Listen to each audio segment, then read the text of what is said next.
Muffles Life Sentence is a dark and quirky RPG set in a prison where inmates are surgically remade to match their crimes. The intro kicks off with some tough elevator music and an upbeat sales pitch like, "Welcome, valued inmate. This is the prison with purpose." Now, depending on your crime, your face gets reconstructed accordingly. One guy has a crocodile face because he bites people. This place boasts complete isolation, like it's some sort of honeymoon resort. Come for the concrete and stay for the lifetime sentence. And don't worry, they are very proud of their 46-year streak with no escapes. But good news, you get to play online chess with loved ones on the outside. That way you keep that connection strong as ever. So this is an RPG, and naturally, you're going to meet characters, because when everyone is serving life, you're bound to stumble into some personalities. Each inmate has a full backstory which brings their chaos to life. Take your roommate Dee Dee, for example. You quickly realize this man needs to be shipped off to the loony bin ASAP. But there's this weird innocence to him that kind of makes you care, even if he gets you in trouble with the prison director within like 2 minutes. Gulp. Visually, Muffles Life Sentence looks great, despite only having three whole colors. Now, I know that sounds boring, but it actually works in the game's favor and sets the tone. Like if you took a renowned painter and he has played an RPG before and you just stuck him in a room, gave him a red, a black, and a yellow marker and told him to cook, this is what he'd cook up for you. Now, I'm not normally a card battler guy, but this one, it's intuitive, smooth, and actually fun. You've got your standard attacks and healing cards, but also charged abilities for big damage or big defense. Like right here, I'm fortifying myself before a big beatdown. And you can customize your deck and unlock new abilities as you go. What's really clever is how you gain new cards and abilities. It's a unique way of doing it, and I don't think I've ever seen it before. Instead of saving at a computer or a menu like a normal RPG, here you look into a mirror and enter your own mind. Seriously. That's where you manage your abilities, change your loadout, or revisit your memories. And how do you get new ones? By defeating other inmates and cutting off their faces. Yep.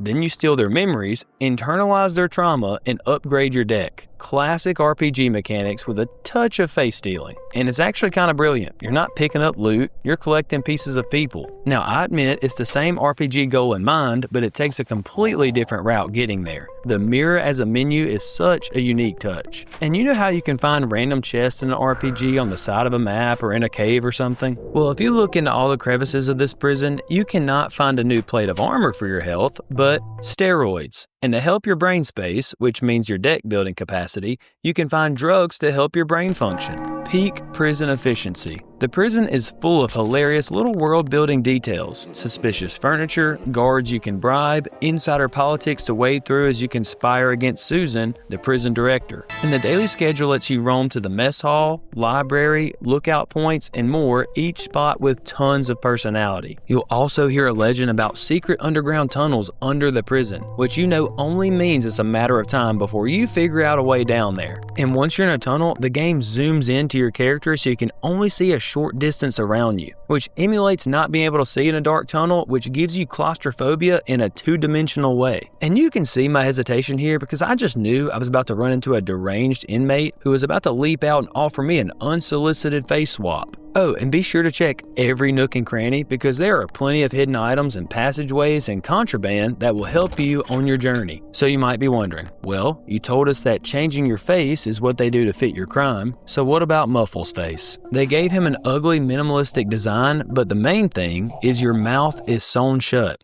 and you don't know why.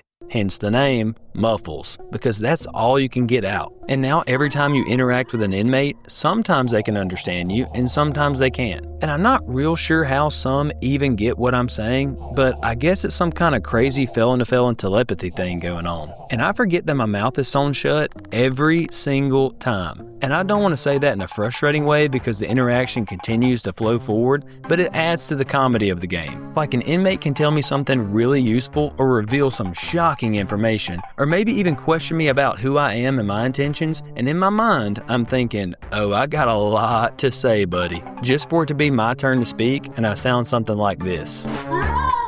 Gets me every single time, just when I'm ready to respond with a dramatic monologue too. Tutorials are helpful, but not overbearing and constantly guiding you on what to do. This game lets exploring feel like exploring. You learn about inmates in the world at your own pace, and there are no random battles, thank you, and you only engage when you choose to. except in the tunnels, but it's supposed to feel that way because you're rounding a corner in a tunnel and maybe run into somebody, so that fits the vibe. So what's the goal? To get off the island. That means finding keys, bribing guards, playing those politics, and throwing down with anybody that gets in your way. And as you can imagine, it's already tough enough to see who you can really trust in real life. Now add that to being in a life sentence only prison. There's no telling who you can trust or who you need to keep an eye on. This took me about 5 hours to complete episode 1. I don't usually stay up too late. I have a job, but I just had to see what was going to happen next, and I couldn't go to bed. Now, I paid the price the next day and had to up my caffeine intake and sheer wheel through the day,